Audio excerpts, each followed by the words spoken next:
Sentem-se, por favor. Reiteramos boas-vindas a todos os presentes hoje na reunião. Inicialmente, vamos ouvir o discurso bíblico com o seguinte tema: que reputação você tem perante Deus? Que reputação você tem perante Deus? Vamos convidar o orador de hoje, irmão Kleber Carvalho. Quando alguém fala o seu nome, qual é a primeira palavra que as pessoas pensam? Já pensou isso? Cada um de nós é conhecido por uma fama. Nós somos conhecidos por alguma coisa, algum traço.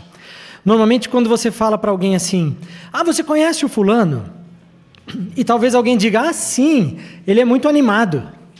Ou talvez digam, não, é um que é bem quietinho, né? Essa é a reputação da pessoa. Então, hoje, o tema desse discurso é: que reputação você tem perante Deus? A reputação é a forma como as pessoas nos enxergam, e normalmente a gente consegue resumir essa reputação com uma palavra ou com uma frase curta. Então, por exemplo, alguém talvez pergunte assim, quem é fulano? Fulano é uma pessoa que ama muito a Jeová. Ou ciclano, olha, essa pessoa é sofrida, mas está sempre ali, firme. Essa é a reputação dela. Agora, como você gosta de ser visto? Será que a forma como as pessoas te veem é a forma como você gostaria de ser visto? Aí vem um problema. Eu e você, às vezes, nos esforçamos para passar uma imagem de quem nós somos, passar um recado de quem você é, de quem eu sou, e às vezes as pessoas não entendem ou interpretam errado. Já aconteceu de você ser mal interpretado ou mal interpretada? Alguém que chegue para você e fala, sabe qual que é o seu problema? O seu problema é que você é isso. E você sabe que você não é dessa forma. Aí você fala, como que eu vou conseguir colocar na cabeça dessa pessoa que eu não sou isso que ela está pensando? Então, por isso que o tema desse discurso hoje é: que reputação você tem perante Deus? Porque com as pessoas, eu e você, nós vamos sempre errar. Nós achamos que nós somos bons para saber como as pessoas são, mas nós somos fracos, porque nós não conseguimos ver o coração, não conseguimos ver a pessoa por dentro. Então, a forma como as pessoas me veem, nem sempre é o que eu sou. E a forma como eu te vejo, nem sempre é a forma como você é. Com Jeová não tem esse erro. Jeová conhece você profundamente. Sabe quando você começou a ser formado no ventre da sua mãe? Nos primeiros segundos da sua formação, Jeová estava te vendo. Depois, talvez seus pais se orgulhem e dizer, eu fui o primeiro a ver ele dar um sorrisinho, ou ela dar um sorrisinho. Talvez não foram os primeiros, não. Talvez Jeová já viu lá mesmo dentro do ventre, ou logo depois que você nasceu, em um momento que ninguém estava vendo, Jeová viu. Jeová sabia o seu DNA, ele sabia se você ia ser animado, se você ia ser desanimado, se você ia ser calmo, ou se você ia ser meio brigantinho. Jeová sabia exatamente tudo isso. E hoje, Jeová sabe agora o que está passando no seu coração, como você está se sentindo hoje, quais são as suas dores. E Jeová sabe qual é a sua reputação perante Ele. Nesse discurso hoje nós vamos falar sobre isso. Vale a pena a gente se esforçar para passar uma boa imagem para as pessoas? Vale. Mas tome cuidado para não apostar todas as suas fichas nisso. Porque as pessoas podem, às vezes, ter o direito, elas têm o direito de ter a percepção delas. Elas podem te enxergar de uma forma diferente do que você está querendo passar. Mas com Jeová não tem erro. E já que eu e você queremos ter um bom nome diante de Jeová, hoje nós vamos ver a história de algumas pessoas da Bíblia, irmãos nossos, como eles fizeram para ter um bom nome diante de Jeová. Que reputação eles tiveram? Nós vamos estudar isso hoje durante esse discurso. Vamos ler primeiro, abrir as Bíblias em Hebreus capítulo 12. Hebreus capítulo 12, versículo 1.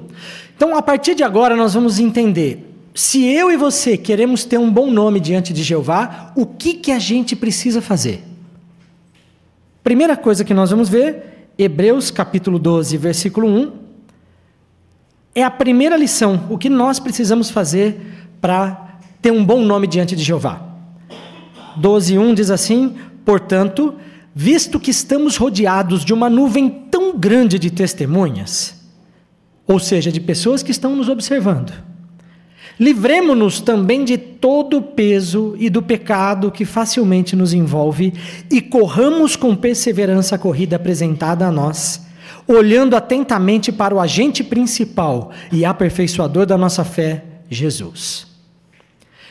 Primeira dica: você quer ter um bom nome diante de Jeová? Você quer ter uma boa reputação diante de Jeová? Deixe todas as outras coisas para trás e priorize a sua relação com Jeová. Lembram-se, na assembleia que tivemos no ano passado, falava muito sobre, quando passarmos por qualquer dificuldade, não sei se vocês vão lembrar, falou, olhe para cima, para lembrar de Jeová, e olhe para frente. Então, quando você estiver se esforçando para fazer um bom nome, e as pessoas não estiverem entendendo, talvez até irmãos não vão gostar, talvez vão dizer que o seu problema é isso, quando você sabe que você não é isso. Olhe para cima para Jeová, Jeová sabe quem você é. E olhe para frente, siga em frente. Não viva dependendo da opinião de outras pessoas apenas, não que não seja importante, uma boa opinião das pessoas sobre nós, mas priorize a sua relação com Jeová. Isso vai te ajudar, e ajudou também amigos nossos do passado, que nós vamos considerar hoje da Bíblia, a fazerem um bom nome diante de Jeová e não ficar preocupado se outras pessoas tão importantes talvez não gostassem do que eles estivessem fazendo. Então, seja você, priorize a sua relação com Jeová, olhe para cima e olhe para frente.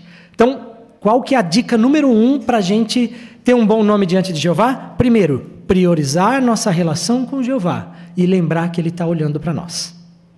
Quando você lembrar que Jeová está te olhando, você vai se esforçar para fazer um bom nome diante dEle. A segunda dica para a gente ter um bom nome é um capítulo para trás, Hebreus capítulo 11. E aqui eu queria sugerir para vocês manterem as Bíblias abertas aí em Hebreus 11. Hebreus capítulo 11 é o capítulo que nós vamos considerar durante esse discurso. 11, versículo 1 também. Então está aqui a segunda dica para a gente ter um bom nome diante de Jeová. Hebreus 11:1 diz assim: a fé é a firme confiança de que virá o que se espera, a demonstração clara de realidades não vistas, pois por meio dela os homens dos tempos antigos receberam testemunho. Ou seja, os homens dos tempos antigos criaram um nome, até diante das pessoas. E hoje você vai ver isso aí. Então, a prioridade nossa é ter um bom nome diante de Jeová, né? Duas coisas que são necessárias. A primeira nós já vimos, priorizar nossa relação com Jeová. E a segunda que nós lemos aqui é uma das palavras mais curtas que tem na Bíblia e é extremamente poderosa. Fé. O que é a fé? É a certeza de que Jeová nos vê, de que Jeová existe e de que ter uma relação com Ele faz sentido.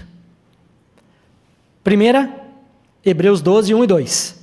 Relação com Jeová em primeiro lugar. Segunda, Hebreus 11, 1 e 2. Fé.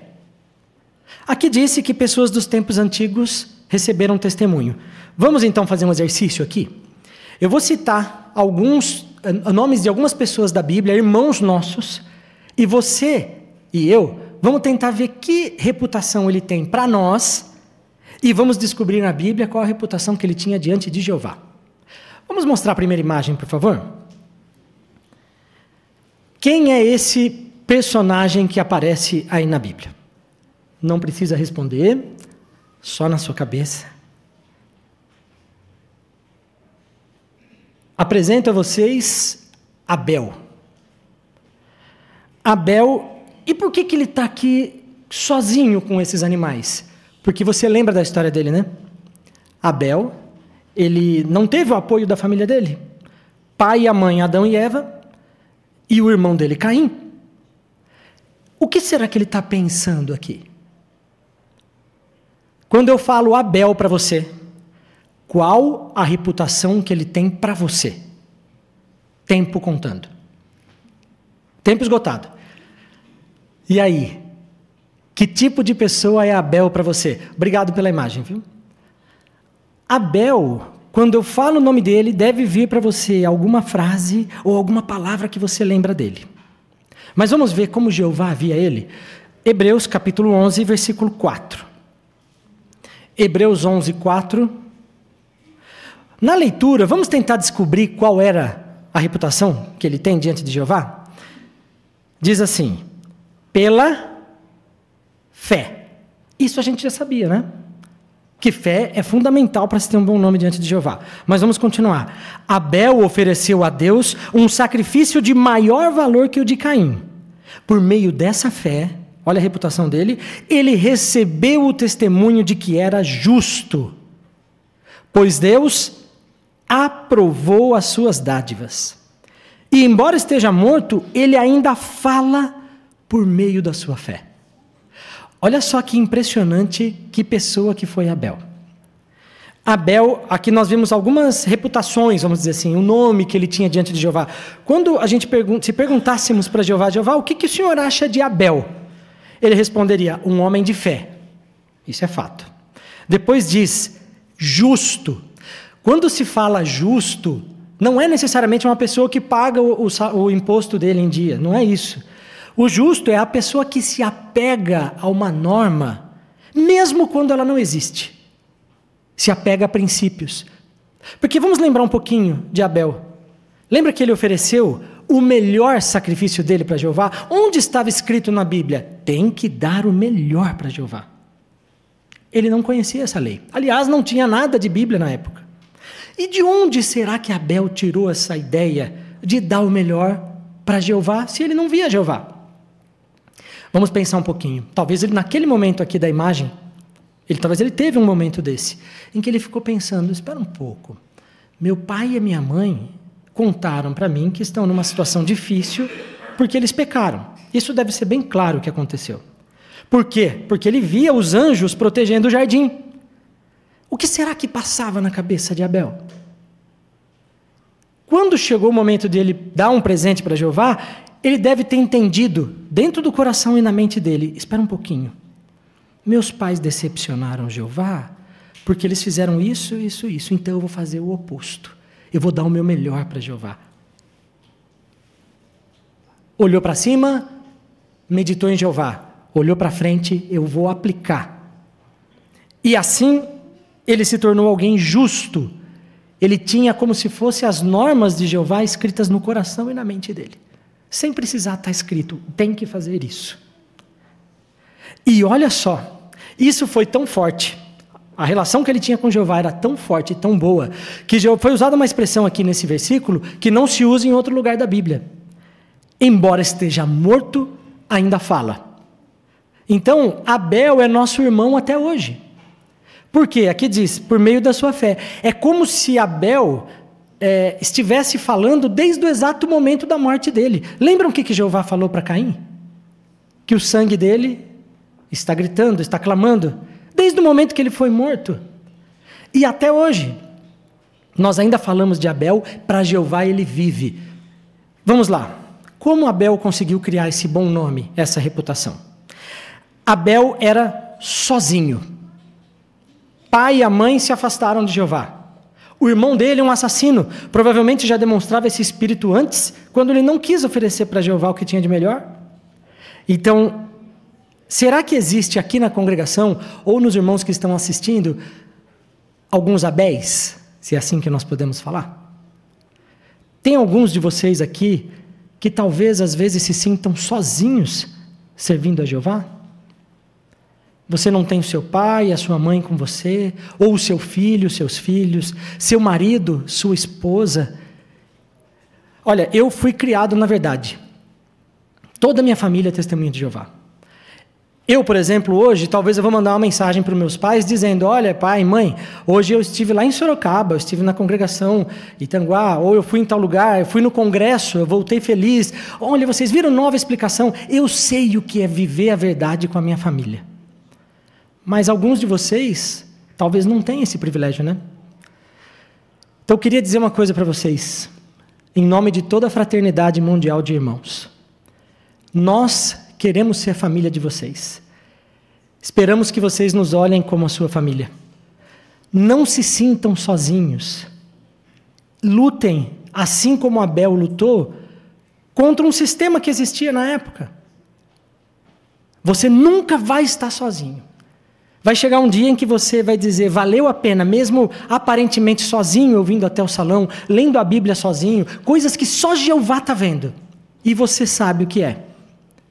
Mas você vai dizer, valeu a pena tudo isso, porque Jeová me deu essa família maravilhosa e no futuro um novo mundo. É assim que você vai ter um bom nome igual o de Abel. Vamos ver um próximo nome? Pode colocar a imagem, por favor. Esse aqui, será que você lembra quem é? Por essa imagem, talvez você não vai lembrar, porque ela está no livro novo. Minhas primeiras histórias da Bíblia, né? Quem estudou talvez aquele amarelinho, meu livro de histórias bíblicas, não é da minha época, talvez da de vocês, porque eu sou novo, mas talvez vai lembrar que era uma imagem diferente um pouquinho. Esse é Enoque. Quando eu falo de Enoque para você, qual a reputação que ele tem para você? Qual o nome? O que você lembra de Enoque que é marcante para você? Vamos lá, pensa um pouquinho.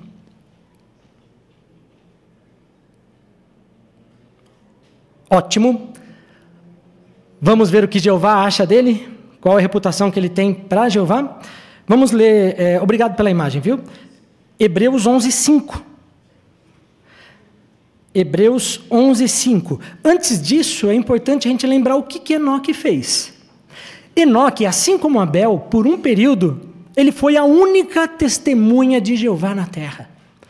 E Jeová pediu para ele dar uma mensagem de julgamento para o povo daquela época. Imagina como era difícil para Enoque ter que fazer isso. Ter que falar que todos, vamos dizer, estavam errados. Vamos ver a reputação que ele criou diante de Jeová? Hebreus 11:5 diz assim: tente na leitura encontrar qual é o nome que ele fez diante de Jeová. Pela fé. Enoque foi transferido para não ver a morte, e não foi achado em parte alguma, porque Deus o havia transferido. Pois antes de ser transferido, ele recebeu o testemunho, ou recebeu a reputação, o nome de que havia agradado a Deus. Já pensou se você tivesse um nome igual ao de Enoque? Seria como se alguém perguntasse para Jeová: Jeová, o que o senhor acha dele ou dela, ou de mim? E Jeová falasse: olha, tem vários, mas esse me agrada. É uma pessoa que eu me agrado dele, eu tenho carinho por ele. Como será que Enoque conseguiu isso? Ora, pela coragem dele. Sozinho, ele pregava uma mensagem de julgamento, uma mensagem dura. Para vocês terem uma ideia, existe uma expressão em Judas 14:15, nós não vamos ler, pode anotar se desejar. Judas 14:15, que usa uma expressão também que aparece pouco na Bíblia, mas fala que Enoque andou com Deus, andou com Jeová. Ué, mas Jeová não tem corpo físico, como é possível Jeová andar? Imagina, Enoque era tão parecido com Jeová, por assim dizer, que era como se os dois andassem juntos. Sabe quando você anda do lado de uma pessoa, vocês andam na mesma velocidade, vocês pensam de modo semelhante? Era isso que Enoque era. Já pensou ter esse nome com Jeová? E você acha que você consegue ter um nome igual ao de Enoque? Vamos fazer uma reflexão? Se um dia tivesse uma perseguição aqui no nosso país, a obra se tornasse proscrita, proibida, se você pregar, você pode ser preso ou pode ser morto, e aí, como você reagiria? Aí talvez você pense, mas eu não tenho como saber, né? Nunca aconteceu isso aqui no Brasil.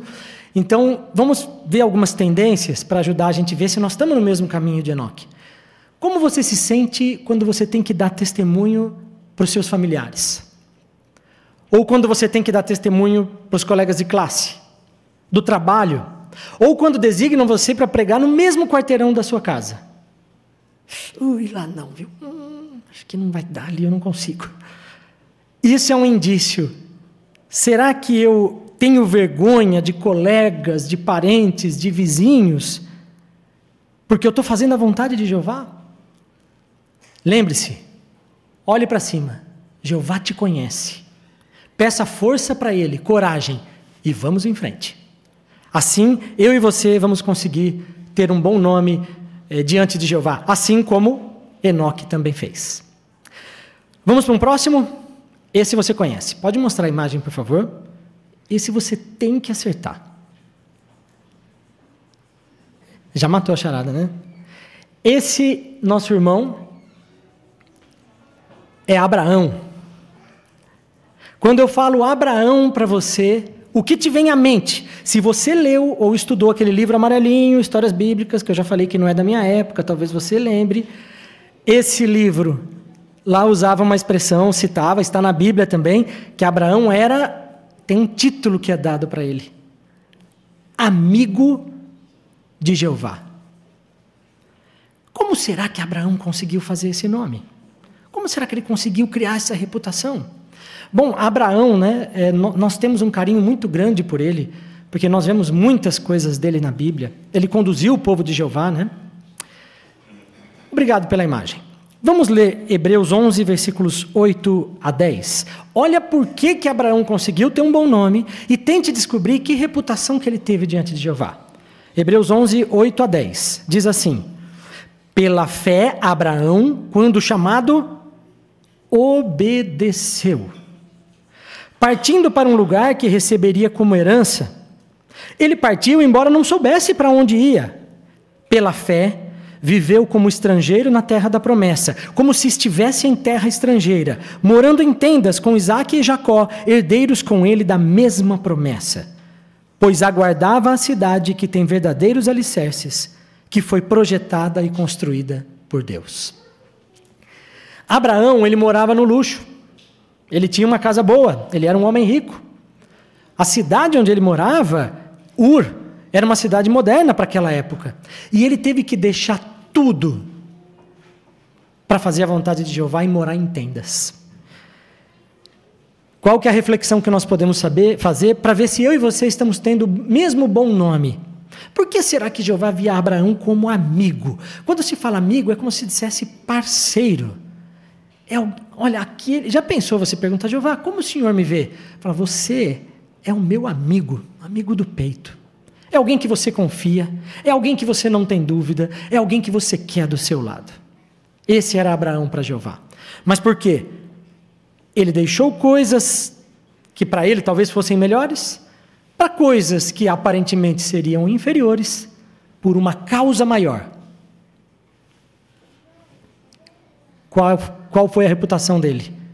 Aqui nós vemos uma pessoa abnegada, uma pessoa amiga de Jeová, confiável. Esses versículos dizem tudo. Como eu e você estamos agindo? Será que nós, aqui na congregação, tem Abraões? Ou mulheres Abraão, vamos dizer assim, modernas? Quantos de vocês aqui talvez gostariam ou poderiam estar fazendo outras coisas, ganhando muito dinheiro, tendo um conforto muito maior, mas vocês estão se esforçando para fazer a vontade de Jeová? Eu vou citar um exemplo.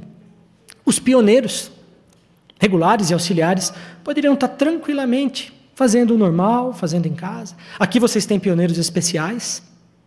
Os viajantes, os betelitas, os commuters, os servos ministeriais, os anciãos, poderiam também optar por não ter essa dor de cabeça, por assim dizer. Eu quero ficar tranquilo na minha, isso aí vai me desgastar, não sei o quê, né?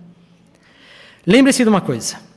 Servir a Jeová exige sacrifícios. Nunca houve a adoração, vamos dizer, de graça.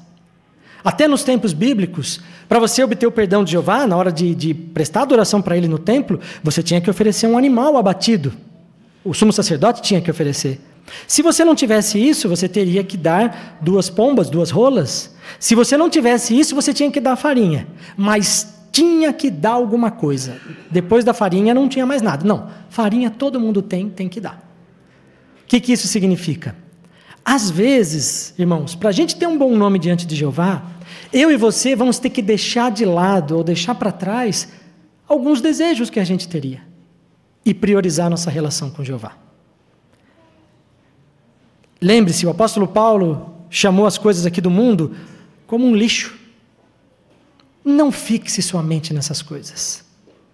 Priorize o que vem de Jeová e você vai ter um bom nome, assim como Abraão. Pensou?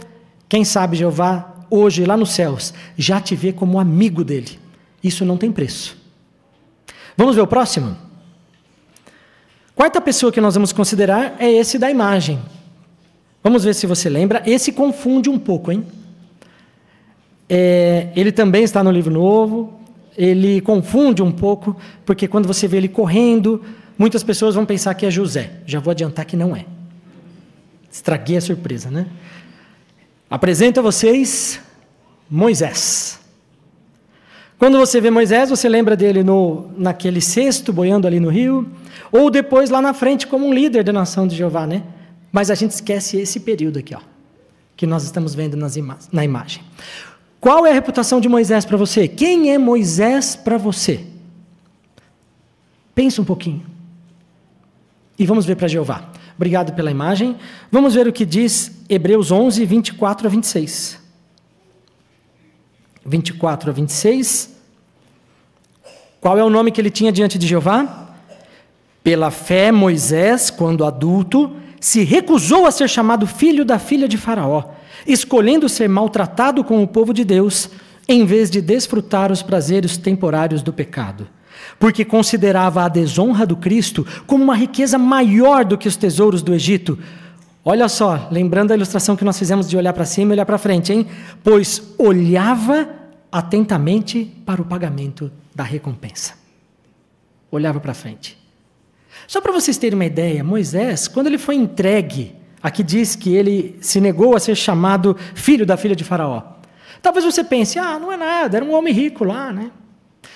Lembra um pouquinho, o Egito era a potência mundial, donos do mundo, por assim dizer. Não tinha nada maior que o Egito na terra. O dono do Egito, o rei do Egito, Faraó. E Faraó era tão forte, a influência que ele tinha no mundo, nas pessoas, que na época lá no Egito ele era visto como Deus. Ele não era visto como um político, como um governante. Ele era Deus. Faraó. A filha dele é que cuidava de Moisés, que era a mãe de Moisés, por assim dizer, né? Já pensou? Moisés tinha tudo o que ele queria. Ele era neto do dono do mundo, neto do Deus do mundo naquela época, morando na nação mais poderosa do mundo. Ele tinha o que ele quisesse.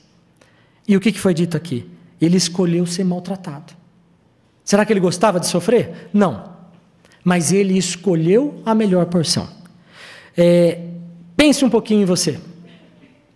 Para onde estão indo os seus esforços?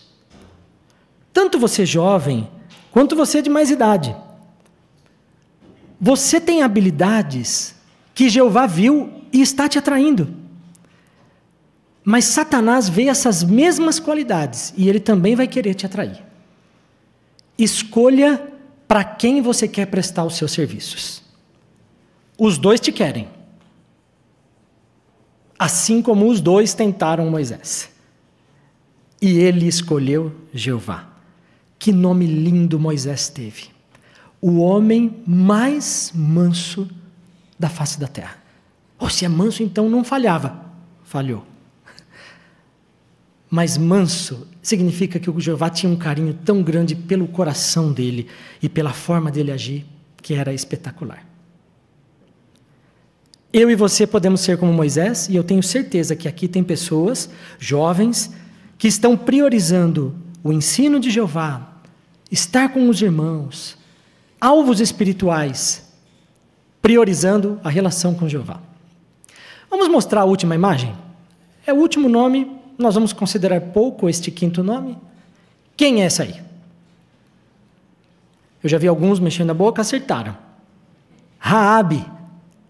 Raabe é uma pessoa, nós consideramos no estudo recente, né? Acho que foi umas 2 semanas atrás. Pensa numa mulher corajosa. Ela também optou por fazer a vontade de Jeová e proteger o povo de Jeová. Qual o nome que ela teve? Ela criou um nome bom não só para ela, mas para a família dela. Você já pensou isso? Que a forma como você age pode ajudar a sua família? Jeová pode ter um carinho tão grande por você que ele fala: eu também vou proteger a família dessa pessoa que eu tenho um carinho tão grande. Obrigado pela imagem.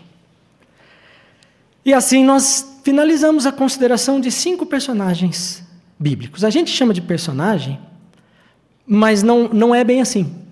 São irmãos meus e seus. E a gente pode dizer que são nossos irmãos, porque assim como Jeová disse de Abel, é como se ele estivesse vivo. Assim como ele falou de Enoque, que foi o segundo que a gente considerou, Jeová não quis ver a morte dele. Quando nós lemos ali, ele foi transferido para não ver a morte. Que tal você fazer um estudo pessoal sobre isso? O que significa isso? Enoque ter sido transferido. Por que Jeová não quis ver a decomposição de Enoque? Uma pessoa muito querida por Jeová. Abraão, o amigo de Jeová. Moisés, o homem mais manso da face da terra. E Raabe, uma mulher extremamente corajosa e que conseguiu salvar ela e a família dela. Irmãos, Jeová ama muito você. Quando você pensa que ninguém entende o que passa dentro da sua cabeça ou do seu coração, deixe isso de lado. Jeová vê cada milésimo de segundo da sua vida, desde que você surgiu. Por isso, hoje você pode se esforçar para mudar o nome que você tem diante dele, se você quiser, se você acha que isso é necessário. Ou para melhorar o seu nome diante de Jeová, isso é para sempre. Mas acredite, ainda dá tempo. Como Jeová te ama muito, ele quer ter um bom relacionamento com você. Por isso, que tal colocar como alvo, na sua vida desde já, se preocupar com o nome que você está fazendo diante de Jeová? E aí você vai poder responder: que reputação eu tenho diante de Jeová? Esperamos que seja a mesma que Jeová falou do Filho dele, Jesus Cristo, quando foi batizado, né? Este é meu Filho amado, eu o aprovo. Agradecemos para o irmão Kleber pelo seu excelente discurso. Muito obrigado. Agora, para a próxima reunião, o estudo de A Sentinela, vamos convidar o irmão Brás, por favor. Gostaríamos de renovar as boas-vindas a todos os presentes. Sejam todos bem-vindos para mais um estudo da Bíblia através da revista A Sentinela. Seja bem-vindo, irmão, irmã, amigo, estudante, todos aqueles que estão nos visitando aqui. E para nós iniciarmos essa reunião, nós convidamos os presentes, aqueles que puderem ficarem em pé, para juntos nós entoarmos um cântico de louvor. O cântico é o número 54, baseado em Isaías, capítulo 30, versículos 20 e 21. Este é o caminho. Vamos cantar todos juntos.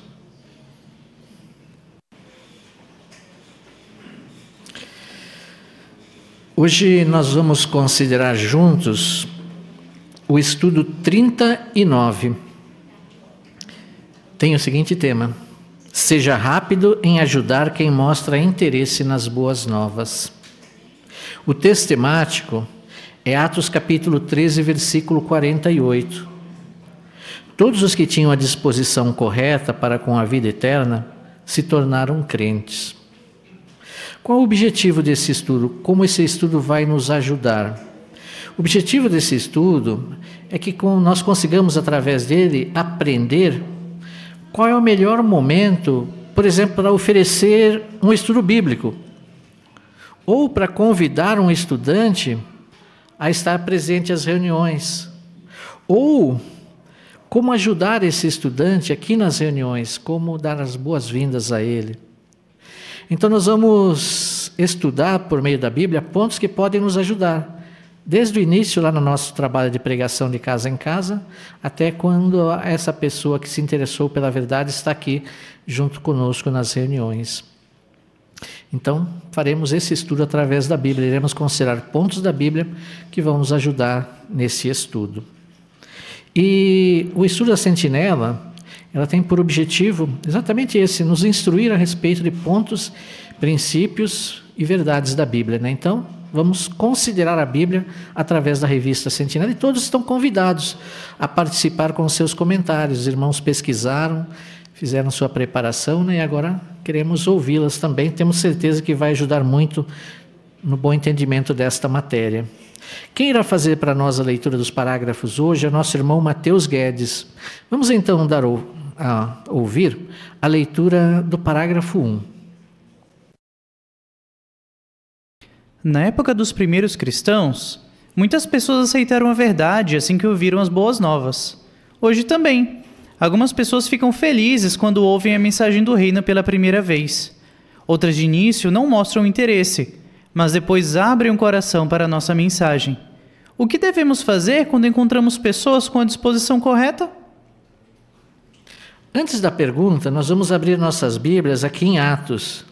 Livro de Atos, capítulo 13, versículos 47 e 48, e o capítulo 16, os versículos 14 e 15.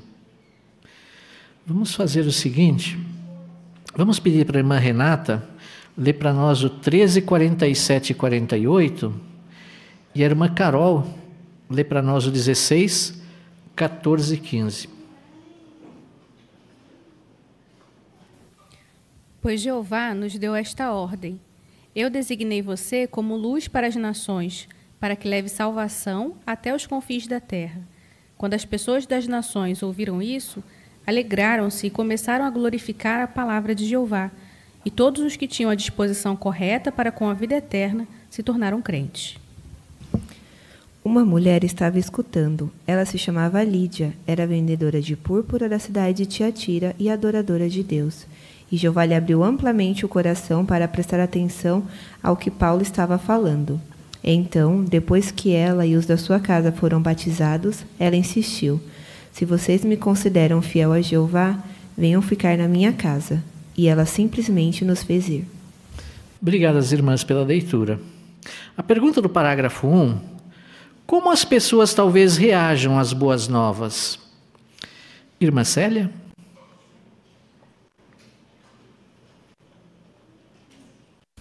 Então, algumas pessoas, elas ficam felizes quando ouvem a mensagem do reino, assim, pela primeira vez. Elas ficam maravilhadas, né? E outras, de início, não mostram interesse algum. Mas depois, o coração delas são abertos, né, para a nossa mensagem, e elas vêm a querer conhecer Jeová. Isso mesmo. Obrigado, irmã Célia. Então, irmão Nilson?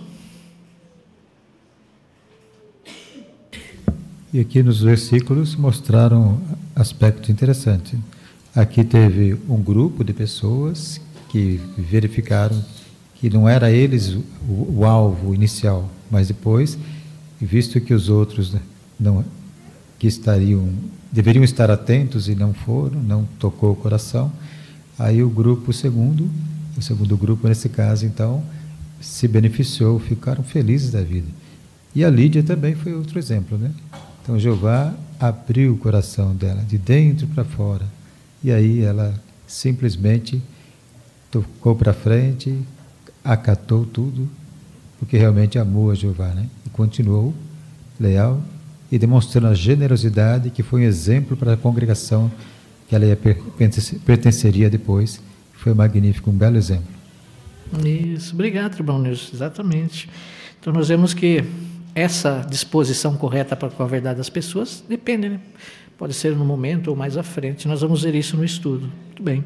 Vamos à leitura do parágrafo 2. A obra de fazer discípulos é parecida com o trabalho de um agricultor. Quando ele vê que uma árvore tem frutos maduros, ele precisa colher logo esses frutos. Mas ele também continua cultivando o solo e cuidando de outras árvores que ainda não têm frutos maduros. Do mesmo modo, quando encontramos alguém que mostra interesse na nossa mensagem, temos que ajudá-lo o mais rápido possível a se tornar discípulo de Cristo. Mas nós também continuamos a cultivar o interesse de quem precisa de mais tempo para perceber a importância do que está ouvindo. Quando conseguimos entender se uma pessoa tem interesse ou não na nossa mensagem, fica mais fácil encontrar o melhor modo de ajudá-la. Nesse estudo, vamos ver o que podemos fazer na primeira conversa para ajudar os que querem nos escutar. Também vamos aprender como podemos ajudá-los a continuar fazendo progresso. Por que podemos comparar a obra de fazer discípulos com o trabalho de um agricultor? Irmã Aparecida? Assim como o agricultor colhe o fruto que já estão maduros e continue cuidando dos que ainda estão crescendo, nós ajudamos rapidamente quem mostra interesse e continuamos cultivando o coração daqueles que aprecia há mais tempo. Cada pessoa tem o seu ritmo. De entender isso, entender isso nos ajuda a saber como orientar melhor a cada um. Obrigado, irmã Aparecida. Ainda irmã Linda Lauren? E também nesse estudo, vamos ver o que podemos fazer na primeira conversa para ajudar quem quer escutar a gente, e também vamos aprender como podemos ajudá-los a continuar fazendo progresso. Isso mesmo. Obrigado, irmão. Irmão Isaías?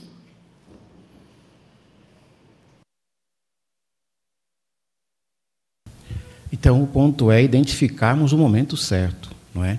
Tem aqueles que vão dar ouvidos rapidamente, e aí é a hora que o agricultor entende que está na hora de colher, e tem aqueles que precisa continuar cultivando, não é?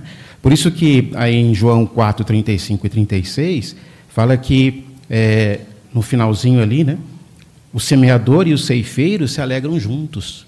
Então, é uma obra contínua, não é? Tem aqueles que já começam a colher, enquanto outros ainda estão sendo cultivados. Isso mesmo. Obrigado, irmão, pelo seu comentário também. Então, vamos ao primeiro ponto. Como ajudar alguém que mostra interesse nas boas novas? Então, vamos entender primeiro esse aspecto, ouvindo a leitura do parágrafo 3. Na pregação, quando encontramos uma pessoa interessada, queremos agir rapidamente para ajudá-la a aprender sobre Jeová e se achegar a Ele. Por isso, já na primeira conversa, devemos oferecer um estudo bíblico e convidar a pessoa para as reuniões. Agora nós gostaríamos que alguém lesse para nós, primeira carta aos Coríntios, capítulo 9, versículo 26. Vamos pedir para a irmã Júlia ler para nós. Portanto, não corro sem rumo, direciono os meus golpes de modo a não golpear o ar. Obrigado, Júlia. Na pregação, o que devemos fazer quando encontramos uma pessoa interessada? Vamos ouvir primeiro a jovenzinha Antonella. Devemos oferecer os estudos bíblicos e convidar a pessoa para as reuniões. Obrigado, Antonella. Muito bom o seu comentário. Irmã Daniela? E devemos ser rápidos em fazer isso, né? Paulo, em 1 Coríntios 9, 26, se compara a um boxeador numa luta, né? Um boxeador bem treinado tenta fazer cada soco valer, não desperdiça energia golpeando o ar, né? Então, da mesma forma, nós, como cristãos, temos que direcionar bem os nossos golpes e ser rápidos em ajudar a pessoa. Isso mesmo, muito bom. Vamos ao parágrafo 4. Ofereça um estudo. Algumas pessoas com quem conversamos estão prontas para começar a estudar imediatamente. Veja um exemplo. Numa quinta-feira, uma moça no Canadá se aproximou de um carrinho de publicações e pegou a brochura Seja Feliz para Sempre. A irmã que estava no carrinho me explicou que, junto com a brochura, ela poderia ter um estudo bíblico gratuito. A moça ficou interessada e elas pegaram o contato uma da outra. Mais tarde, no mesmo dia, a moça mandou uma mensagem para a irmã perguntando sobre o estudo. Quando a irmã perguntou se elas poderiam se encontrar no fim de semana, a moça respondeu: "Que tal amanhã? Eu vou estar livre." Elas começaram o estudo na sexta. A moça assistiu sua primeira reunião naquele mesmo fim de semana e continuou fazendo progresso rapidamente. Conte uma experiência de alguém que estava pronto para começar a estudar imediatamente. Irmã Jaziane?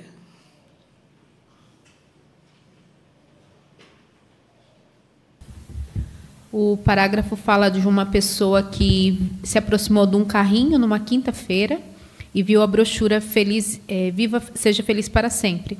Daí a irmã falou do estudo bíblico para ela, ofereceu a brochura e trocaram os contatos, né, do telefone. No mesmo dia, essa moça mandou mensagem para a irmã perguntando como que era o estudo. Daí a irmã falou que poderia mostrar para ela, né, mas daí falou que no final de semana. Daí ela falou assim, não, amanhã eu estou livre. E daí ela já começou a estudar na sexta-feira, então. Só que a irmã não perdeu tempo, né? Conforme a gente viu no outro parágrafo, né? Ela golpeou logo certo, né? Ela já convidou essa moça para ir na primeira reunião naquele mesmo final de semana e ela começou a fazer progresso rapidamente. Obrigado, irmã. Irmão Caio? Então, essa experiência mostra que algumas pessoas estão muito mais prontas do que imaginamos. Quando oferecemos o estudo de forma simples e amorosa, podemos encontrar alguém ansioso para aprender. Então, essa experiência nos incentiva a sempre fazer o convite com confiança e aproveitar todas as oportunidades. Isso, exatamente. Saber o momento certo, né? Estar bem atento e aproveitar a oportunidade. Esse é o ponto, né? Muito bem. Obrigado, irmão Caio. Vamos à leitura do parágrafo 5. É claro que nem todo mundo vai reagir como aquela moça e aceitar um estudo de imediato. Em alguns casos, pode ser que precisemos cultivar o interesse da pessoa. Podemos fazer isso por falar sobre um assunto que ela goste. Se tivermos uma atitude positiva e continuarmos mostrando que nos importamos com a pessoa, em pouco tempo pode ser que iniciemos um estudo bíblico. E o que podemos dizer quando fomos oferecer um estudo? Fizemos essa pergunta a vários irmãos e irmãs que têm facilidade em abrir estudos bíblicos. Vamos ver que sugestões eles deram. Em alguns casos, o que precisamos fazer antes de oferecer um estudo? E aí nós temos uma imagem que também pode ajudar em seu comentário, né? Vamos ouvir a irmã Lerce. Primeiramente, talvez tenhamos que cultivar o interesse da pessoa, por falar de um assunto que ela gosta, também por termos uma atitude positiva, mostrando que queremos ouvir a pessoa, que nos importamos com ela, e pode ser que possamos nos surpreender com a reação da pessoa, que no primeiro convite ela aceite assistir uma das nossas reuniões ou um estudo bíblico. Exatamente. Muito bom. Irmão Renato?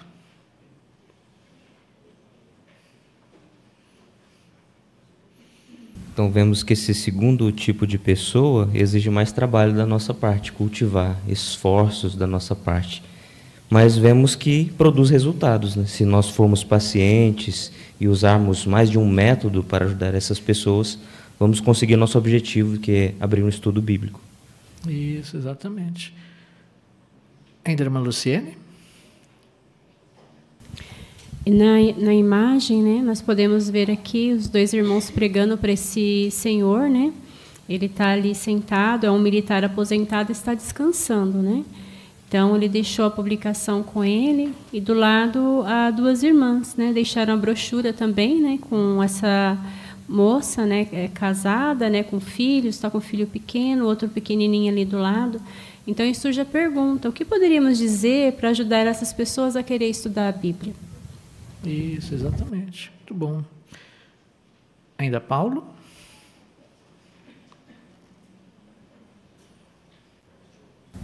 A gente pode pensar que, primeiro, para despertar o interesse do Senhor à esquerda, os irmãos eles poderiam falar sobre a esperança da Bíblia de um mundo em paz.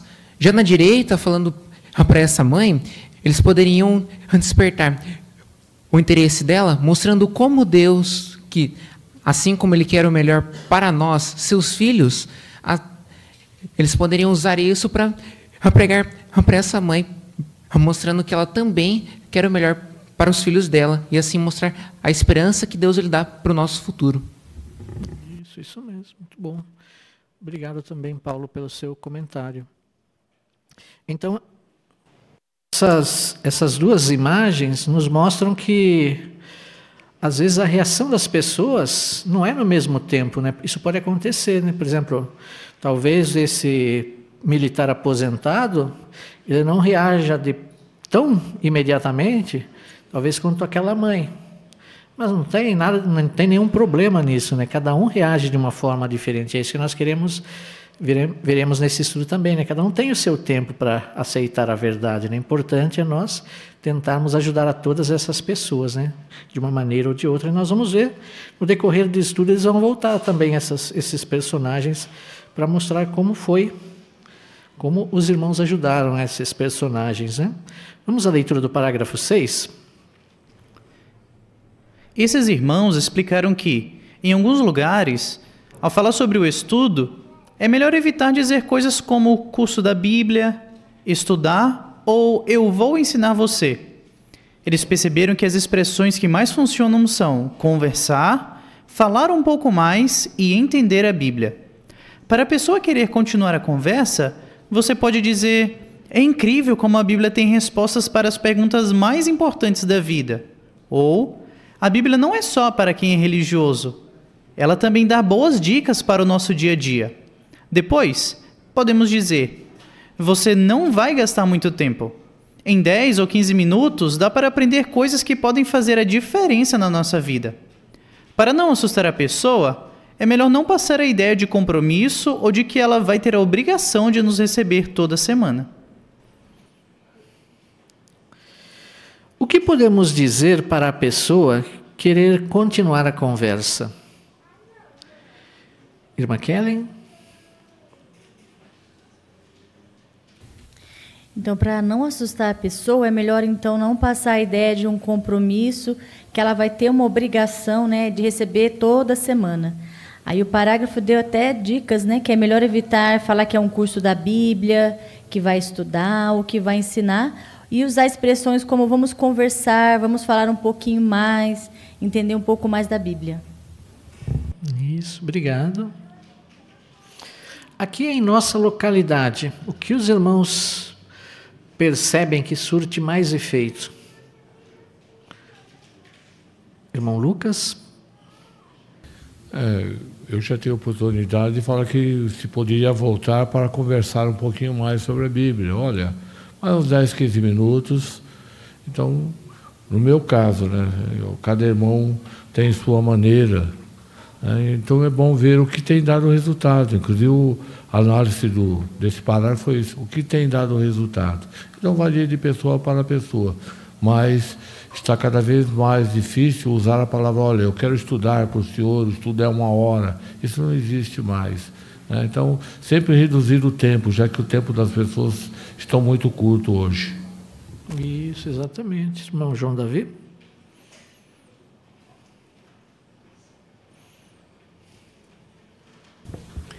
Eu me lembro quando o irmão fez uma visita para mim, ele deixou bem claro para mim que ele ia voltar, mas que sem compromisso, né? Que a gente podia, né, iniciar uma conversa, aprender um pouco sobre a Bíblia, mas sem compromisso.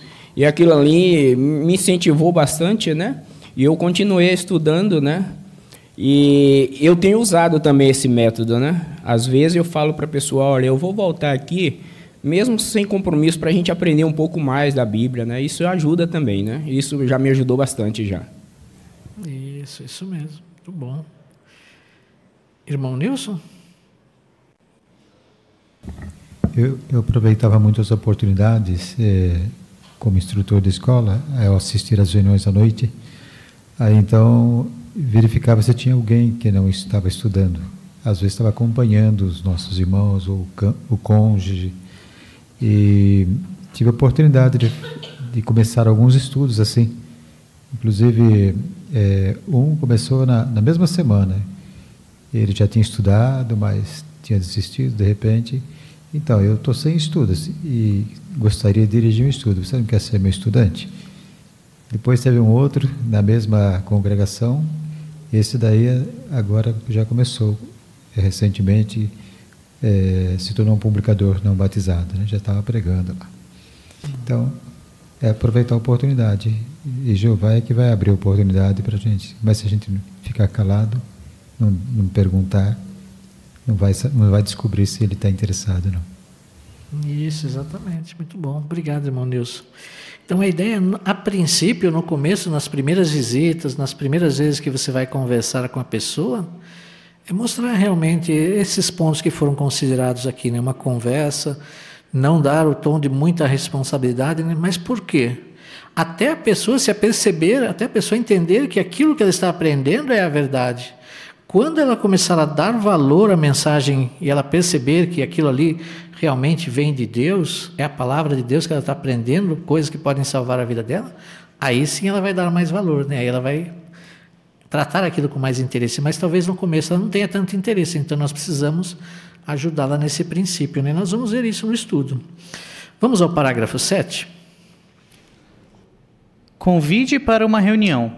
No dia do apóstolo Paulo, parece que alguns perceberam que estavam aprendendo a verdade quando foram a uma reunião. Geralmente, é isso que acontece hoje. A maioria dos estudantes progride mais rápido quando começa a assistir às reuniões. Qual o melhor momento para convidar uma pessoa interessada para a reunião? O livro Seja Feliz para Sempre, na lição 10, traz um incentivo para o estudante. Mas você não precisa esperar chegar nessa lição para convidá-lo. Já na primeira conversa, você pode chamar uma pessoa para ir à reunião no fim de semana. Talvez você possa citar o tema do discurso público ou um ponto interessante do estudo da Sentinela. Vamos abrir nossas Bíblias na primeira carta aos Coríntios, capítulo 14, versículos 23 ao 25. Quem gostaria de ler para nós, irmão Vanderlei?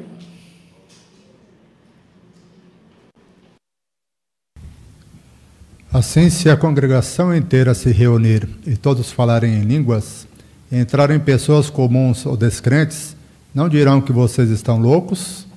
Mas se todos vocês estiverem profetizando e entrar um descrente ou uma pessoa comum, ele será repreendido e examinado cuidadosamente por todos. Os segredos do seu coração serão então revelados, de modo que ele se prostrará com o rosto por terra e adorará a Deus, declarando: Deus está realmente entre vocês. Obrigado, irmão. A pergunta do parágrafo 7. Quando alguns perceberam que estavam aprendendo a verdade?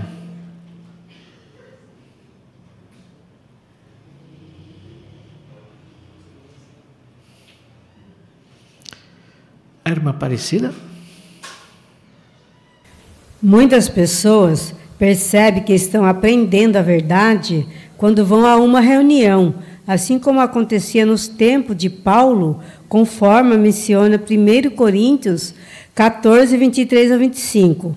As reuniões ajudam muito no progresso. Por isso, não precisamos esperar chegar a uma lição específica para convidar alguém. Já na primeira conversa, podemos citar o tema do discurso público ou um ponto interessante do estudo da Sentinela e convidar para a reunião do fim de semana. Isso mesmo. Bom. E, irmão Lucas? E seria uma decepção muito grande, né, se aquela pessoa convidada viesse e o que o convidou não estivesse aqui. Então é muito importante que nós tenhamos uma boa frequência às reuniões, evitando faltar às reuniões, porque nós não sabemos quando uma dessas pessoas que a gente convidou vem à reunião. Então é um alerta para nós, né? Vamos estar presentes nas reuniões. Isso. O irmão aqui que nos visita.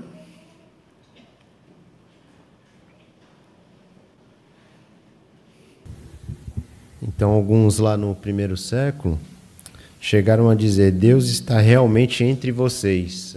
Mas depois que fizeram o quê?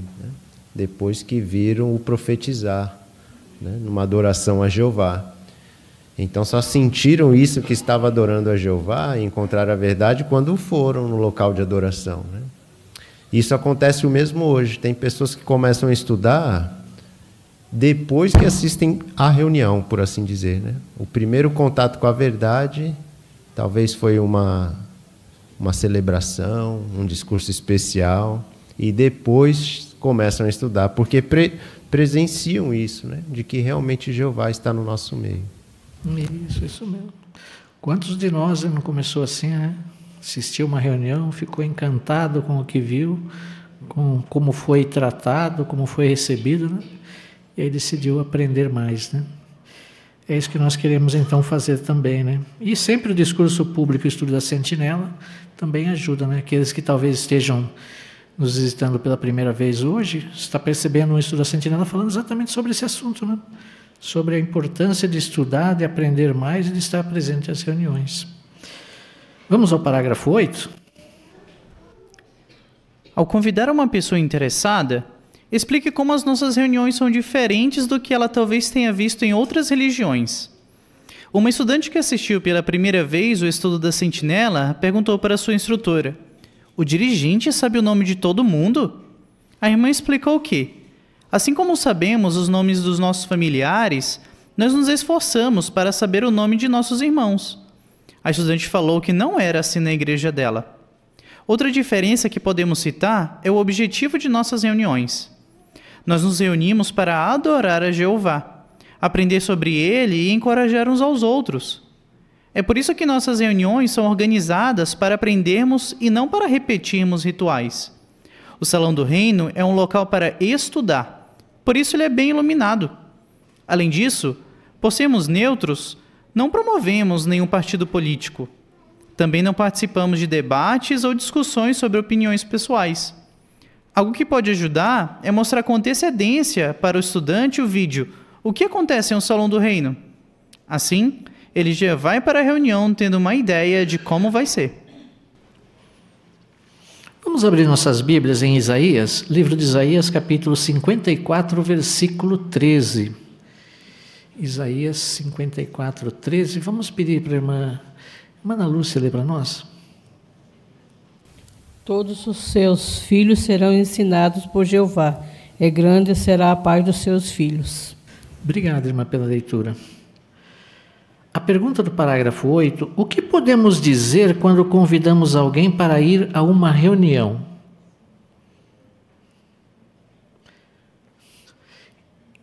Irmã Juliana? Nós devemos explicar como as nossas reuniões são diferentes do que ela talvez já tenha visto em outras religiões.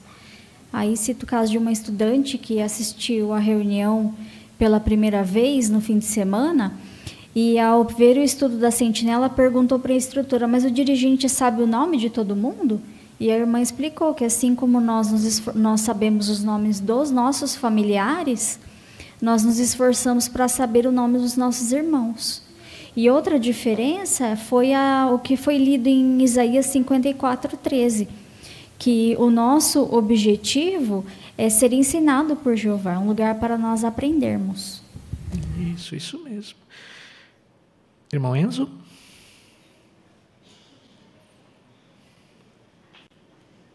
E o texto de 1 Coríntios 14, 40, lá diz que todas as coisas devem acontecer com decência e ordem. Então é por isso que as nossas reuniões são organizadas, para que a gente possa aprender e não para repetirmos rituais. E é por isso também que o salão é um local para estudar, então ele é bem iluminado. Se a gente for ver a lição 10, citada no parágrafo anterior, lá vai ter uma imagem bem interessante de como que é um salão do reino. E lá vai estar bem explicadinho tudo que o estudante pode ter dúvida. Isso, muito bom. Irmã Fátima?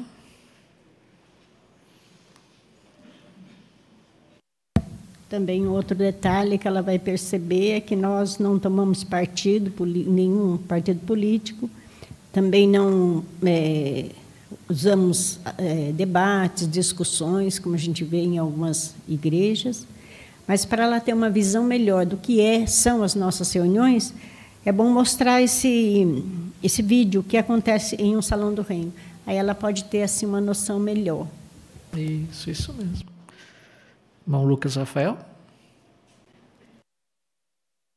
Então, as pessoas estão acostumadas a ir na igreja e ter a obrigação de dar o dízimo, né? Elas têm a obrigação, muitas vezes, em épocas políticas, de ouvir um partidário político que vai concorrer às eleições, que seja ali da comunidade, frequenta aquela igreja, né? Então nós temos que mostrar para aquela pessoa que o nosso objetivo dentro das reuniões não é falar sobre opiniões pessoais, e sim estudar a Bíblia, né? Nosso objetivo é encorajarmos uns aos outros através da Bíblia, né? E o incentivo para a pessoa é fazer com que ela se sinta à vontade, né? E apresentar os irmãos também para que ela se sinta mais em casa. Isso, exatamente. Obrigado, irmão Lucas. Aqui é uma grande família que está aprendendo sobre Jeová e estudando a palavra dele, né? Esse é o objetivo das nossas reuniões, né? Muito bem. Vamos agora ao parágrafo 9 e 10. Alguns ficam com receio de ir a uma reunião, achando que vão ter que virar testemunha de Jeová. Então, deixe claro para a pessoa que gostamos de receber visitantes e que não pressionamos ninguém a dizer ou fazer nada durante a reunião, nem a se tornar testemunha de Jeová. Todos da família são bem-vindos, incluindo as crianças. Nas nossas reuniões, as crianças não ficam separadas dos adultos. Em vez disso, pais e filhos se sentam juntos e estudam juntos. Assim, os pais sabem com quem os filhos estão e o que estão aprendendo. Não fazemos coletas, nem passamos sacolas ou cestas para a pessoa colocar dinheiro. Nós seguimos a ordem de Jesus. Vocês receberam de graça, portanto, deem de graça. Você também pode dizer que ela não precisa de uma roupa chique para ir à reunião. Deus não olha para a nossa aparência, mas para o nosso coração. Se a pessoa for à reunião, faça o possível para deixá-la à vontade. Apresente os anciãos e outros irmãos para ela. Se ela se sentir em casa, é mais provável que queira voltar. Se a pessoa não levar uma Bíblia, deixe que ela acompanhe os textos com você. Além disso, mostre como você acompanha uma reunião usando a Bíblia e as publicações.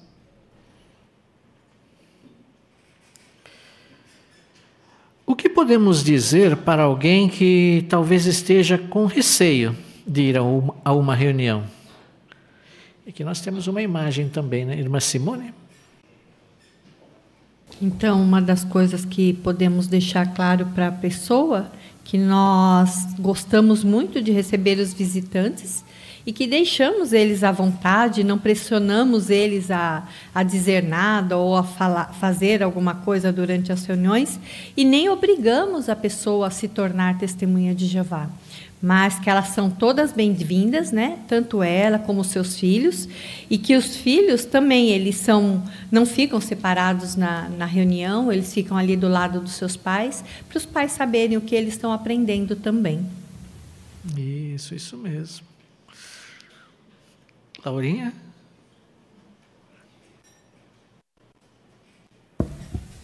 Aí a gente vê a mesma moça da primeira imagem que depois ela aceitou o estudo da Bíblia e ela decidiu ir numa reunião. E aí a gente vê ela sendo bem recebida pelos outros irmãos. Isso, observador, hein? Você viu que é ela mesmo. Ela já está lá assistindo a reunião, né? Muito bem. Obrigado, Laurinha.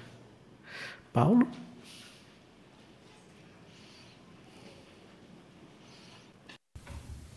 E além disso, nessa mesma imagem, a gente também consegue ver que uma outra família, especialmente com um filho, se aproximam para receber essa mãe. E essa recepção torna a experiência dessa mulher mais aconchegante, o que a motiva a voltar e assim se achegar mais ainda a Jeová. Isso mesmo. Muito bom. Irmã Ana Rosa? Também, além disso, né, podemos dizer que no Salão do Reino não se faz coletas, nem passamos sacolas ou cestas, né, para a pessoa colocar dinheiro. E, além disso, também que ela pode vir, não precisa assim de uma roupa específica, chique, né, para ela vir até a reunião. Porque Deus, ele não olha para a aparência, na nossa aparência, mas para o coração da pessoa, né? Isso. Então, são pontos que nós queremos levar, né? Deixar para os nossos estudantes, né? Para as pessoas, para elas virem às reuniões. Né? Como nós vimos aqui, não tem uma brinquedoteca, né? Para a criança ficar lá separada dos pais. Né? Ela vai aprender junto com os pais. Né? E ninguém é especial, né? Dentro da congregação, né? Todos são iguais. Né? Ninguém usa um traje especial ou algo diferente, algo intocável, né? Não. Todos somos irmãos, né? Somos uma grande família. Vamos ao parágrafo 11 agora, debaixo do subtítulo: Como ajudar alguém que começa a estudar a Bíblia? Ao dirigir um estudo, o que devemos ter em mente? Respeite os horários e a programação do estudante.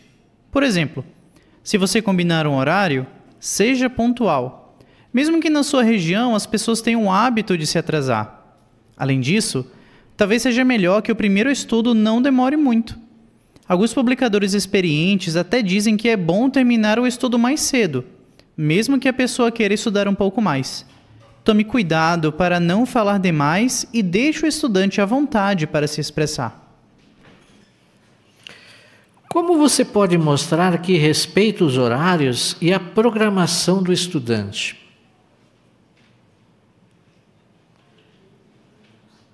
Irmã Regiane? Por sempre que combinarmos um horário, sermos pontuais, né? E aqui tem a sugestão de, no primeiro estudo, não demorar muito, fazer esse estudo de uma forma mais breve. E no decorrer dos estudos, né, sempre tomar cuidado para não falar demais, mas sempre deixar o estudante à vontade para se expressar. Obrigado, irmã. Obrigado pelo seu comentário. Provérbios, capítulo 10, versículo 19. Como esse texto pode nos ajudar? Conforme a irmã Regiane comentou, ter o cuidado de não falar demais. Essas palavras nos lembram. Irmã Jaziane?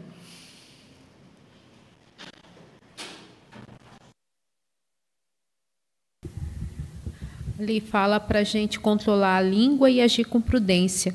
Mas como que podemos agir assim no estudo, né? Se a gente está falando só sobre coisas boas da Bíblia, né? Que às vezes o estudante ainda não está preparado para receber algumas verdades bíblicas. Então, por isso a gente precisa ir no tempo do estudante, né? E assim como uma mãe ela dá o alimento conforme a criança vai amadurecendo, né? A gente deve dar o alimento também para os nossos estudantes em sentido espiritual, assim também. Isso mesmo. Muito bom. Obrigado. Vamos ao parágrafo 12.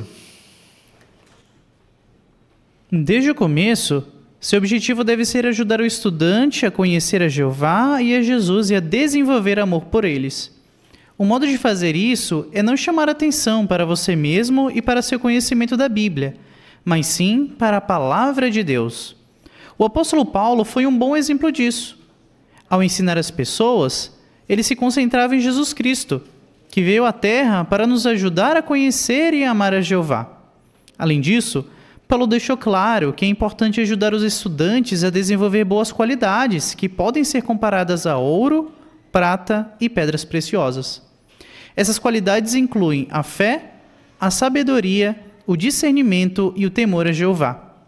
Imite o método de ensino de Paulo e ajude seus estudantes a desenvolver uma fé forte e uma amizade achegada com seu amoroso Pai Celestial. Qual deve ser o nosso objetivo desde o começo de um estudo bíblico?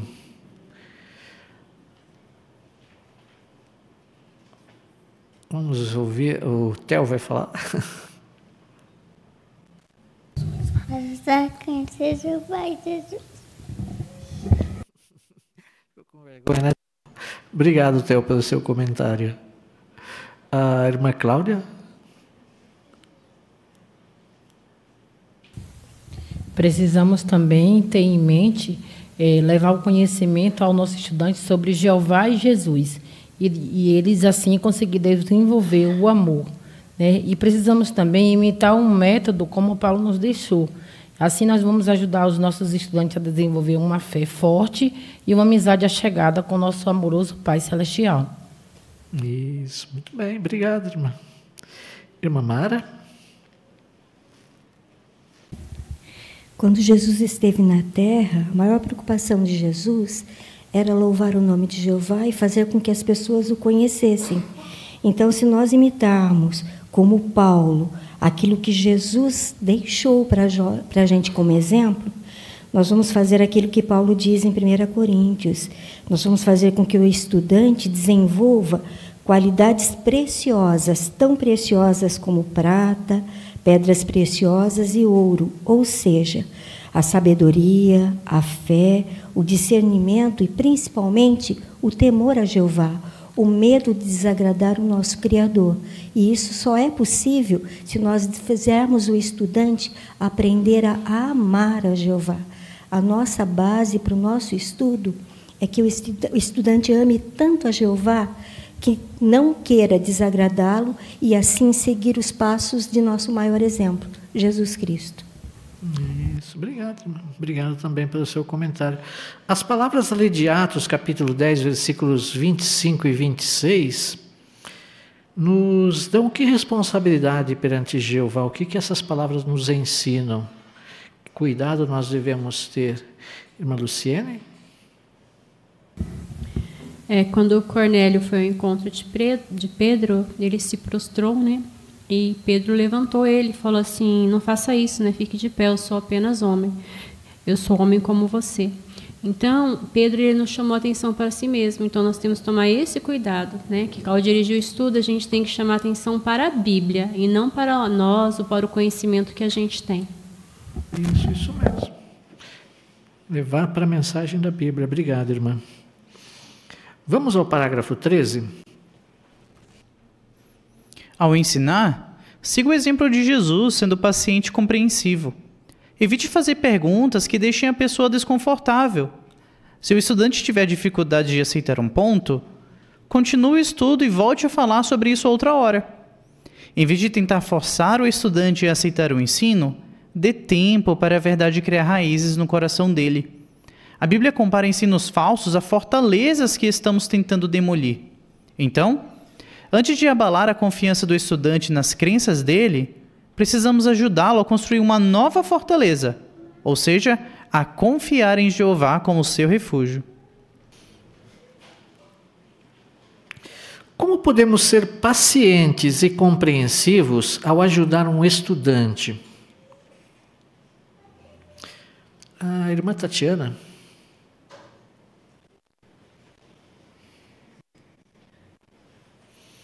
Um dos pontos aqui que o parágrafo falou é evitar fazer perguntas que deixam o estudante desconfortável. E caso ele não aceite um ponto de início, evitar forçar, né? Dar um tempo para ele poder aceitar aquele ponto. Isso. Pensando nisso, vamos abrir nossas Bíblias em 2 Coríntios, capítulo 10, os versículos 4 e 5. Quem gostaria de ler para nós? 2 Coríntios 10, 4 e 5. Irmã Michele? Porque as armas do nosso combate não são carnais, mas poderosas em Deus para demolir fortalezas. Pois demolimos raciocínios e toda barreira que se ergue contra o conhecimento de Deus, e levamos todo o pensamento ao cativeiro para fazê-lo obediente a Cristo. Obrigado, irmã, pela leitura. Pensando nessas palavras, quem gostaria de comentar para nós essa imagem? O que nós, às vezes, precisamos fazer no nosso estudo? Irmã Kaline?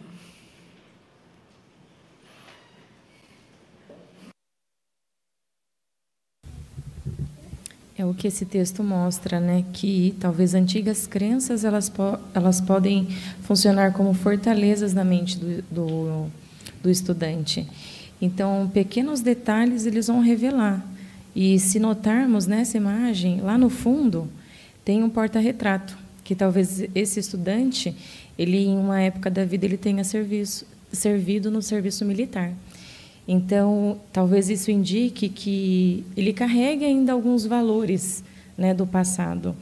Em contraste, se a gente perceber no estudo que ele está, que é na lição 45, onde fala justamente sobre sermos neutros, né, em todos os assuntos, isso talvez seja desafiador para ele nesse momento. Então, o instrutor, com bastante calma, paciência, ele está mostrando bastante atenção, sem interromper. Então, está dando esse tempo para ele, né? Então, com bastante amor, a gente tem que escutar e entender que cada um tem o seu tempo. Isso, exatamente. Pensar, ele é um militar aposentado, muito nacionalista, que serviu muito, apoiou muito o país e agora está aprendendo outro ponto, né? Difícil. Irmão Isaías? Eu achei interessante que o parágrafo comenta que, às vezes, antes da gente derrubar essa fortaleza, né, por assim dizer, que é aquele ensino arraigado que tem na pessoa, talvez ela conviveu com aquele ensino por anos, não é? Nós precisamos construir uma nova fortaleza, que é a confiança em Jeová. Aí sim ele vai ter força, ele vai ter uma amizade chegada com Jeová e vai ter força para derrubar aquela antiga fortaleza. Isso, exatamente. Mas o ponto é como os irmãos bem comentaram, né? Paciência, né? Não tentar empurrar goela abaixo, né, o ensino, ou mostrar que tem que ser daquela forma, né? Não é? Temos que ter paciência e amor, né? Agora, como ajudar alguém que começa a assistir às reuniões? Vamos ver? Parágrafo 14. Jeová quer que sejamos imparciais e bondosos com todo mundo. Não importa a cultura, a situação financeira ou a origem da pessoa. Então, como podemos mostrar amor por quem começa a assistir às reuniões? Como devemos tratar alguém? Como devemos tratar quem começa a assistir às reuniões? Irmão Márcio? Jeová quer que sejamos imparciais, amorosos, bondosos com todo mundo. Então não importa a cultura, a situação financeira ou a origem das pessoas, né? Isso mesmo. Como as palavras ali de Tiago, capítulo 2, versículos 1 ao 4 e 9, nos ajudam nesse sentido? O que essas palavras nos lembram que nós queremos aplicar?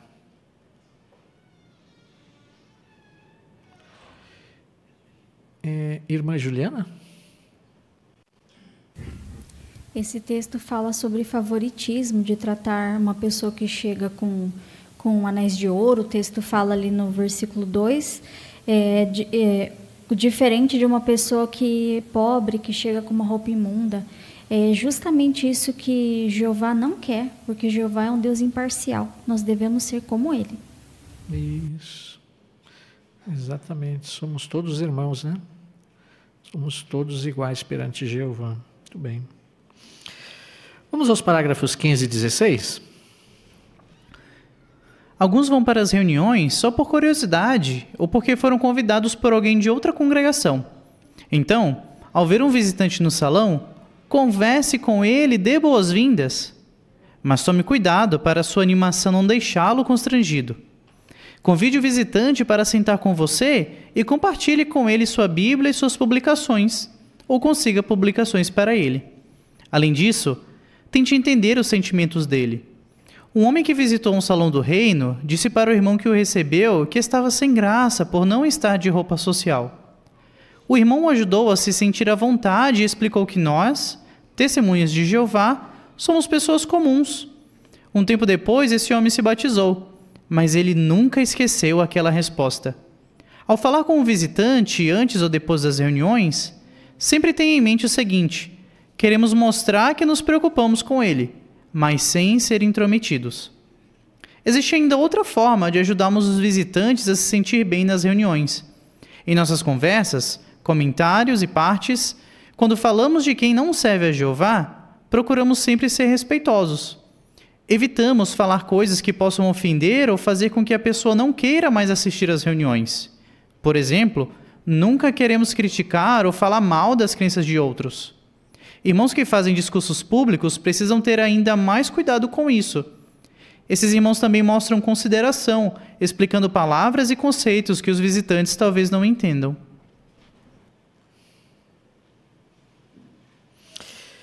Como podemos ajudar os visitantes a se sentir à vontade?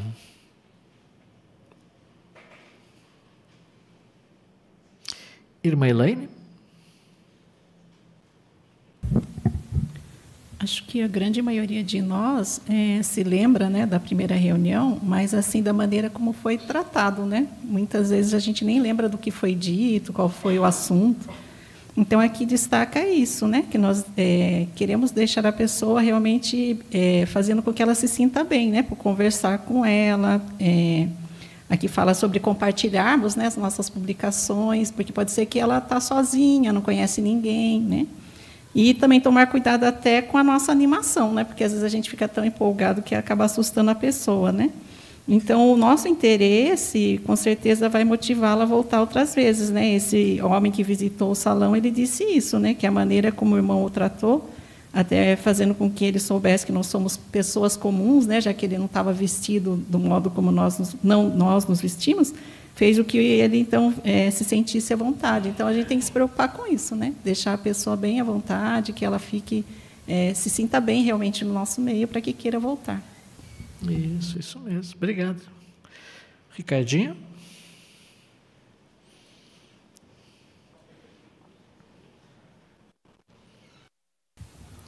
No final do parágrafo também destaca que a gente não quer ser intrometido, a gente quer se preocupar com o estudante, mas não a ponto de deixar ele desconfortável, assim como diz 1 Pedro 4,15.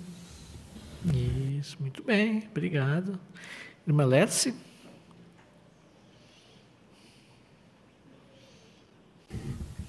Devemos tomar cuidado também, até mesmo com os nossos comentários ou das partes que fazemos ao nos referirmos a pessoas que não servem a Jeová. Sempre sermos respeitosos, evitando falar qualquer coisa que vá ofender essa pessoa e faça com que ela não assista mais às reuniões. Isso mesmo. Muito bom. Sempre nos lembrar das palavras de 2 Coríntios 6,3, né? Irmão Isaías?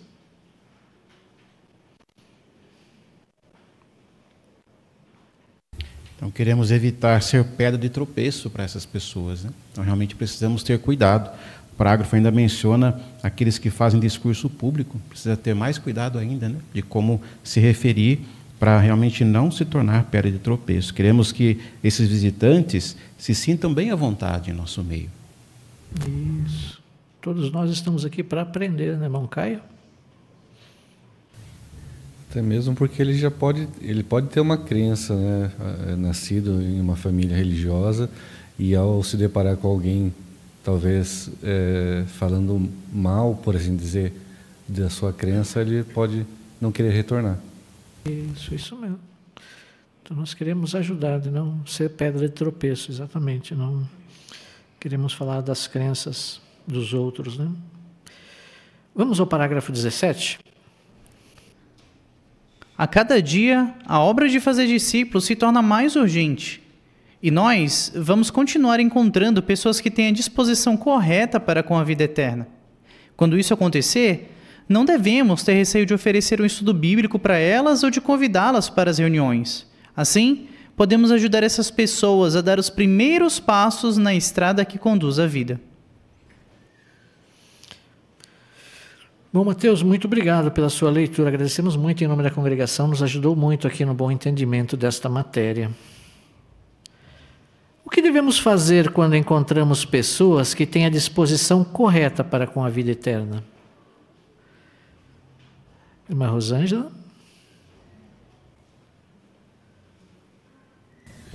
Não devemos ter receio de oferecer um estudo bíblico para elas, ou de convidá-la para as reuniões. Assim, poderemos ajudar essas pessoas a dar o primeiro passo na estrada que conduz à vida. Muito bem, é isso que nós queremos, né? Então, esse é o nosso objetivo, né? Muito bem. Agora, temos 3 perguntas. Como responderia? Na primeira conversa, como podemos ajudar as pessoas que mostram interesse? Irmão Souza? O estudo mostrou que nós podemos comparar como um agricultor. Quando ele vê uma árvore que tem frutos maduros, ele precisa colher logo esses frutos. Do mesmo modo, quando encontramos alguém que mostra interesse na mensagem, temos de ajudá-lo o mais rápido possível a se tornar discípulo de Cristo. Isso. Obrigado, irmão Souza. Que sugestões podemos seguir quando começamos a estudar a Bíblia com alguém?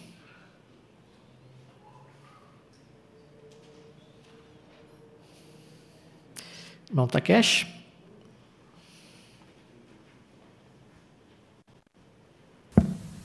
Sermos pontuais se marcamos horário da visita e também não dominarmos a conversa.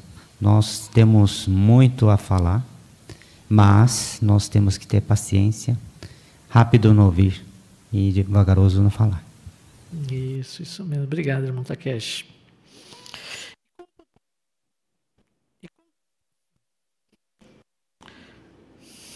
E como podemos ajudar os visitantes a se sentir bem nas reuniões?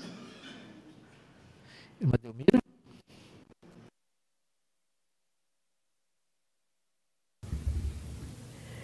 Nós devemos ser como Jeová, né? Sejamos imparciais, bondosos com todos, com todo mundo, não importa a cultura ou a situação financeira ou a origem da pessoa.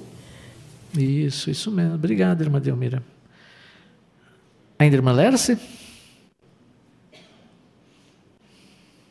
Também podemos tomar a iniciativa de ir conversar com a pessoa e dar boas-vindas, deixar ela perceber que foi realmente muito bom recebê-la e de forma alguma deixá-la constrangida com a nossa animação. Isso, muito bem. Irmão José Roberto Alexandre?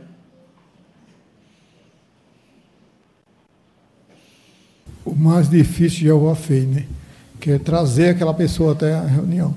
Então, se a pessoa veio até a reunião, assistir uma das reuniões, vamos cultivar aquilo que Jeová já fez a parte dele e está fazendo. Isso mesmo. Muito bom. Irmão Nilson?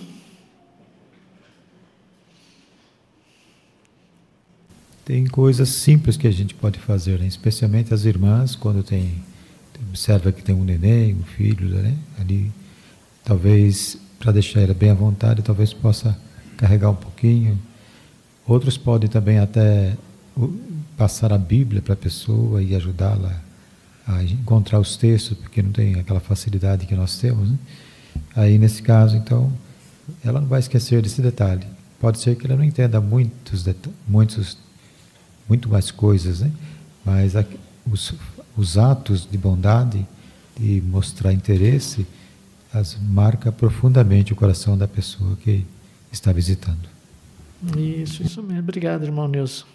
Então, queremos aplicar esses conselhos, nessas sugestões que foram nos dadas aqui nesse estudo de hoje, né? Lembrar que a congregação é uma grande família, né? Todos somos irmãos, todos somos iguais perante Jeová, né? Ninguém é melhor que o outro, ninguém é superior ao outro. Todos estamos aqui para aprender sobre Jeová, né? Para serem instruídos por Ele, né? E queremos receber todos os bens, né? Todos que vêm aqui, que estão aqui, é porque foram atraídos por Jeová, né? Jeová viu algo de bom no nosso coração, por isso nos atraiu, né? Então, se nós estamos aqui é porque Jeová nos ama, Jeová nos quer aqui. Então, queremos também fazer o mesmo com todos aqueles que se achegam à organização de Jeová, que vêm assistir às reuniões, porque realmente é Jeová que os estão trazendo aqui, né? Então, queremos dar o nosso melhor e ajudá-los na melhor forma, da maneira que for possível, né? Estaremos mostrando todo o nosso amor e aí estaremos participando nesse algo tão importante que é a colheita do reino, né? Colheita que Jeová está providenciando nesses últimos dias. Queremos fazer isso com a máxima alegria para ajudar nossos estudantes e pessoas interessadas. Obrigado, irmãos, pelos seus bons comentários, pela boa participação. E assim nós chegamos ao final da nossa reunião de hoje. Agradecemos a todos. E para encerrar essa reunião de forma bem alegre e respeitosa, nós convidamos os presentes, aqueles que puderem a ficar em pé, para todos juntos entoarmos de forma animada o cântico 64. Participamos com alegria na colheita. Mateus 13, do 1 ao 23. E após o cântico, nós convidamos o nosso irmão Renato para nos representar aqui em oração. Olá, queridos irmãos. Sejam muito bem-vindos a mais uma edição de Joias Espirituais, correspondente à semana de 1 a 7 de dezembro de 2025. Hoje vamos analisar juntos lições valiosas contidas na leitura bíblica desta semana e ver como elas podem fortalecer nossa fé e guiar nossas decisões diárias. Sem mais demora, vamos começar com a primeira pergunta. O que os israelitas estavam fazendo que desagradava a Jeová? Os israelitas estavam desobedecendo às leis de Jeová por ganância e injustiça. Embora Deus tivesse dado a cada família uma herança de terra que não deveria ser vendida de modo permanente, muitos começaram a acumular propriedades de forma egoísta, comprando ou tomando as terras de outros e formando verdadeiros monopólios. Levítico 25, 23. O profeta Miqueias denunciou que eles desejaram campos e os arrebataram, e defraudaram o homem e sua casa. Miqueias 2:2. Isso mostrava falta de respeito pelas leis divinas e pelo direito dos outros, especialmente dos pobres. Por causa dessa ganância, Jeová ficou profundamente desapontado. Ele declarou por meio de Isaías que as casas adquiridas injustamente ficariam desertas e as terras produziriam pouco. Isaías 5, 8 e 9. Assim, Jeová deixou claro que não abençoa a riqueza obtida de forma desonesta e que a injustiça social é algo que ele condena. Próximas pergunta. Que joias espirituais você encontrou na leitura da Bíblia desta semana? Isaías 3:1. Pois vejam, o verdadeiro Senhor Jeová dos Exércitos vai remover de Jerusalém e de Judá todo tipo de sustento e suprimento. Algo que me chama de atenção aqui é como Jeová tem total controle sobre o que sustenta uma nação. Quando o povo rejeita sua orientação, até aquilo que parecia garantido, como o pão e a água, pode ser retirado. Isso me ensina que não devo colocar minha confiança em recursos materiais, mas em Jeová como meu verdadeiro provedor. Isaías 3:8. Pois Jerusalém tropeçou e Judá caiu, porque em palavras e ações eles são contra Jeová. Aqui noto que não basta apenas dizer que servimos a Jeová. Nosso comportamento, nossas palavras e atitudes no dia a dia mostram se realmente estamos do lado dele. Esse versículo me ajudaria a refletir. Minhas ações mostram respeito pelos padrões de Jeová? Isaías 3:10. Digam aos justos que tudo irá bem com eles, serão recompensados pelo que fazem.